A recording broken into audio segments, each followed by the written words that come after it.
aos descendentes, em concorrência com bons sobreviventes, vírgula. E o que diz o Código Civil Português, meus amigos?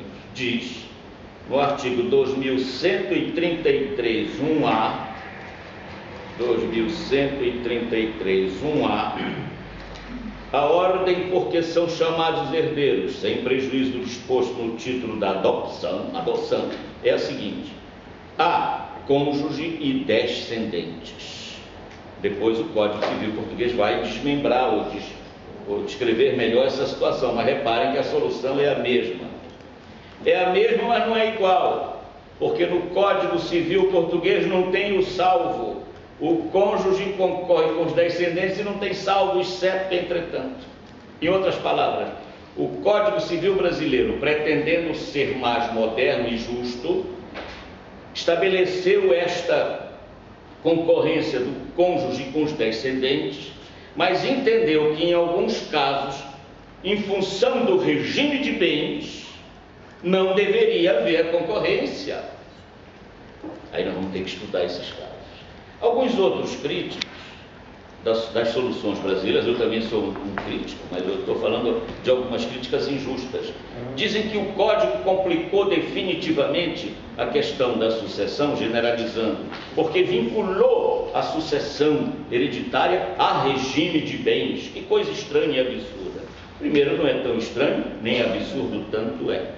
Mas também não é justa essa crítica generalizada, porque a relação concorrência e regime de bens só ocorre, e ocorre só neste caso, do cônjuge com os descendentes. Na concorrência com os ascendentes, que também existe, e também em Portugal existe, não há vinculação com o regime de bens. Essa observação, aliás, é bom que se mencione o nome de quem rebateu a crítica, foi o professor Mário Luiz Delgado. Quais são as exceções? O cônjuge concorre com os descendentes, salvo se casado com o falecido no regime da comunhão universal. Qual a razão do legislador? É óbvia e foi confessada. No regime da comunhão universal, o cônjuge já é de quase tudo mesmo. Apesar da palavra universal, não é de tudo, porque há exceções. Eu até conheço um casal casado no regime da comunhão universal, em que todos os bens são particulares da esposa, porque todos os bens advieram de uma doação com a cláusula da incomunicabilidade. Estou certo, né, gente? Não pode acontecer isso? Então, o regime é da comunhão universal, mas não há comunhão entre eles, porque todos os bens vieram de uma doação paterna para a mulher, clausulada. O pai não tinha tanta confiança no marido, né? Clausulou. O marido nesse dia se tornou inimigo do pai, mas ele não quer saber de ser inimigo, ele quer clausular. Tá aqui, malandro? Tu vive bem, tu estás ótimo, mas os bens são só dela. Regime da comunhão universal, entretanto, sem comunicação, sem comunhão, o que não é comum. Normalmente, se formos para vou falar a expressão latina, eu não sei nada de latim, mas às vezes umas coisas eu decorei. Quod plerumque fit. O que geralmente acontece é haver a comunhão de quase tudo ou de tudo, praticamente. Por essa razão, o Código não quer que haja herança. O Código não quer que o cônjuge sobrevivente vá ainda arrancar um pedaço dos filhos, se ele já é herdeiro. Onde há ameação, no caso do cônjuge, isso não vale para os companheiros, mas aí é outro problema, não vamos para lá, senão vai confundir. No caso dos cônjuges, onde há ameação, o Código não quer que haja herança. E aí tem uma frase que tem que dizer com calma para não se falar uma palavra errada. Quem herda não meia, quem meia não herda. Pronto, vocês decoraram isso, né? Se é meio, não vai ser herdeiro. No caso da concorrência com os descendentes. Segundo caso, também é outro salvo. Se o regime for da separação obrigatória de bens.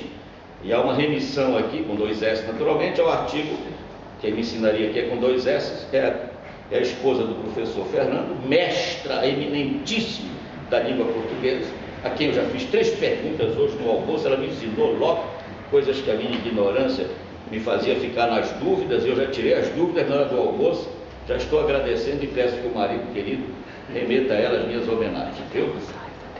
Revisão. Aí diz que esse regime da separação obrigatória está no artigo 1640, parágrafo único. Erro grave. O legislador não deve errar nessa hora. Aliás, o legislador, teoricamente, não devia errar nunca, mas o errar, afinal, é humano. Aqui houve um erro de revisão. Faltou uma revisão no final. O artigo que trata do regime da separação obrigatória é o 1641, onde eu estou quase sendo personagem lá, cada unidade. Se eu quiser casar futuramente, não estou matando a minha esposa, quem eu adoro muito, eu estou apenas didaticamente formulando uma ideia, mas espero que ela viva muito depois que fique, é que ela seja eterna como é o meu amor por ela. Mas se eu fosse casar, daqui a pouco, eu já não poderia mais casar em qualquer regime, eu já estaria debaixo da lei, do regime obrigatório, que eu considero inconstitucional. Por que agora? Agora eu falei o porquê. Por que agora? Porque no nosso caso, nós somos juristas, não é? Chamemos assim. A certeza para nós não basta. A certeza basta lá para os outros cursos ali, corte e costura, física, química, matemática, deve ter, mas muitos aqui. Lá é a certeza. E aqui? Aqui o nosso trabalho começa com a certeza. Porque nós temos que ir atrás da certeza da certeza.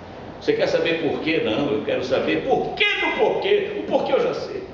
O senhor está atrás da certeza? Não, certeza eu já tenho. No regime da separação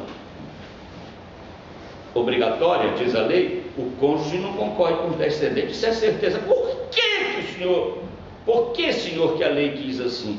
A lei quis assim porque o regime da separação obrigatória, de certa forma, é um regime sancionatório. É por ter cometido algo que saiu dos padrões do legislador.